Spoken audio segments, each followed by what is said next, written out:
এরকম এসেছে। পুরোটা হলে দেখাবো।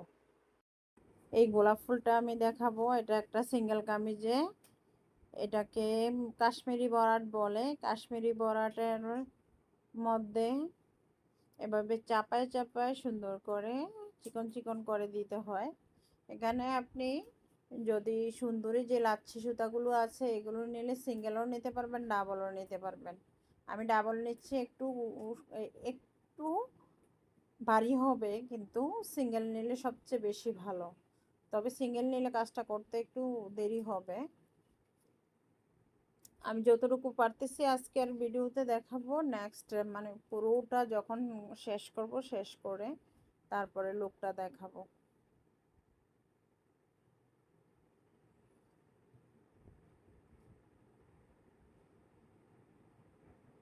ড্রেসগুলোতে ছাপ দিয়ে না,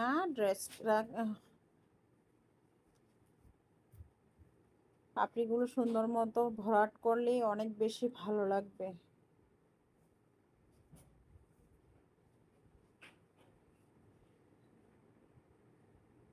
যেভাবে আছে সেভাবে মাঝখানে একটু একটু করে খালি থাকবে, তাহলে দেখতে অনেক সুন্দর লাগবে। একদম পিটানো ভরাট, যেটা কাশ্মীরি ভরাট বলে, এই বরাটটাই দিচ্ছি। এই বরাটটা আগের দিনের মা চাচিরা অনেক বেশি ভালো করে সুন্দর করে পারেন।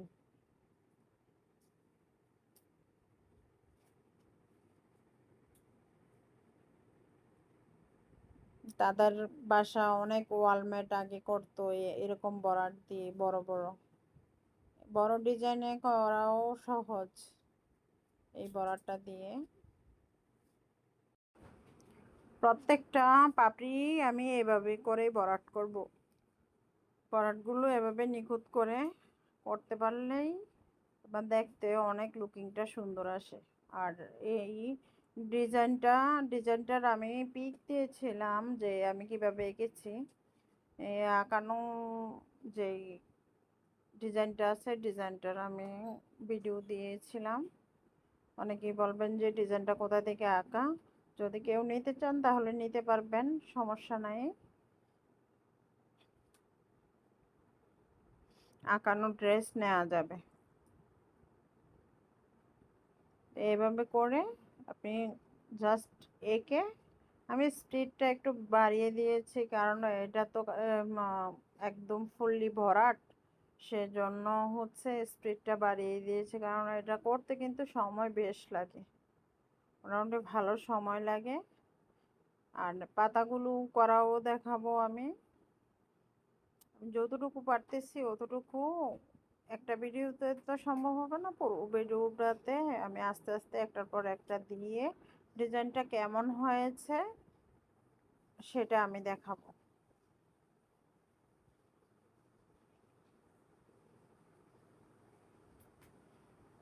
অর্থাৎ একদিনে যতটুকু করতে পেরেছি অতটুকুই আমি দিলাম আজকে। কালার ম্যাচিংটা এটা আমি রেড কালার সুতা দিয়েছি। মাঝখানে কাঁথা স্টিচ দিলেও ভালো লাগবে অন্য কালার দিয়ে, আর যদি কাঁথা স্টিচ না দিয়ে এভাবেও রেখে দেওয়া হয় ভালোই লাগবে। এতটুকুই কাজ কমপ্লিট করেছিলাম, এতটুকুই দিলাম। এই রোজটার প্রথম পার্টের বর্ডারটা আমি দিয়েছিলাম, এখন দ্বিতীয় পার্টের যে বর্ডারটা আমি করছি সেটা দিচ্ছি। বর্ডারটা দেখলে আপনারা পারবেন। একটু দ্রুত করেই দেখাচ্ছি।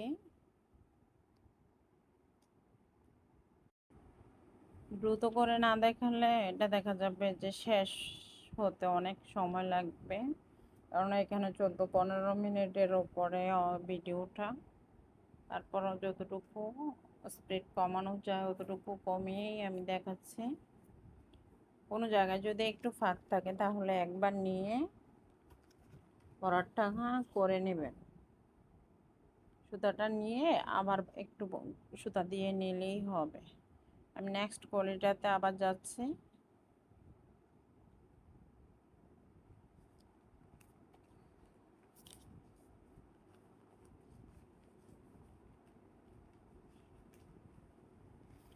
নেক্সট কলিটা আবার একই নিয়মে ভরাট করব। সুতা শেষ, সুতা নিয়ে নিলাম। এই ভরাটগুলো হচ্ছে আপনার খুব সহজ, আর যে কেউ করতে পারে। আর আগের দিনের যে মা চাচিরা ছিলেন তারা এই ভরাটগুলো দিয়ে অনেক বেশি ওয়ালমেট করতেন। অনেকে জামা এবং পাঞ্জাবিতেও ডিজাইন করতেন দেখতাম। তবে সবার ঘরে ঘরে যে জিনিসটা সবচেয়ে বেশি দেখা যেত সেটা হচ্ছে ওয়ালমেট আর সুন্দর সুন্দর কাঁথা। কাঁথাতে তো আর ভরাট দেওয়া হতো না, শুধু কাঁথা স্টিচ বা যে অন্য ধরনের কিছু সুতা স্টিচ আছে ওই ধরনের বর্ডার লাইনের ওই স্টিচগুলো দেওয়া হতো। কিন্তু ওয়ালমেটে সম্পূর্ণটাই ভরাট থাকতো, যে কোনো বিভিন্ন কালারিং সুতা দিয়ে ম্যাচিং করে তারপরে দেওয়া হতো। পাপড়িগুলো একটু ছোট ছোটই, কারণ ফুলটা বেশি বড় না, ফুলটা ছোটই। এখানে দেখতে যদিও ছোট মনে হচ্ছে, ওরকম ছোটই আসলে। বাস্তবেও একটু ছোটই, মাঝারি আকারের। বড় বড় ফ্লাওয়ার হলে বড় বড় করে এই নেওয়া যেত। আর কাশ্মীরি বড়াটা আপনার যতটা বড় ইচ্ছা অতটা বড় ঘরেই করা যায়। আপনি যদি একটা ফ্রেমের এই মাথা থেকে ওই মাথা পর্যন্ত হয়, তাও আপনি কাশ্মীরি ভরাট করতে পারবেন। কাশ্মীরি ভরাটটা হচ্ছে এরকম অবস্থা। শুধু জাস্ট আপনি শুধু মিলিয়ে মিলিয়ে করলেই হবে। আপনাকে মিলিয়ে মিলিয়ে করতে হবে, এটাই হচ্ছে কাশ্মীরি ভরাটের বৈশিষ্ট্য। আর কাশ্মীরি ভরাট করতে গেলে একটু মিলানোটা ঠিক রেখে জাস্ট করলেই হবে। প্রত্যেকটা পাপড়ি আসলে গোলাপ আঁকাটা কঠিন অনেকের কাছে। গোলাপ কিন্তু আঁকার ওপর নির্ভর করে যে এটার লুকটাকে কিরকম আসবে। যারা সুন্দর করে আঁকতে পারে তাদের আঁকাটার কারণেও ভালো লাগে। তারপর সুতার ম্যাচিং তো আছেই। এখানে দেখেন আমি অরেঞ্জ কালারের মধ্যে কিন্তু রেড সুতা দিচ্ছি। অনেকে মনে করবে যে অরেঞ্জের মধ্যে রেড কেমন লাগলো, এটা এটা কি ম্যাচিং হলো? কিন্তু ম্যাচিং না, আপনি করার পরে দেখবেন যে এটার লুকিংটা কত ভালো আসে। আমি যতটুকু পারছি ক্যামেরাতে যতটুকু দেখানো সম্ভব ছিল অতটুকুই দেখিয়েছি। বেশি একটা দেখানো, পুরোটা দেখানো সম্ভব হয় নাই, কারণ আমার মেমোরিতে একদম ফোনে জায়গাই নেই, ফোন ফুল হয়ে আছে। এটা আস্তে আস্তে কিভাবে পরিষ্কার করব, ফোনটা 152 GB ফুল হয়ে আছে। আস্তে আস্তে ক্লিন করব দেখে দেখে ভিডিও।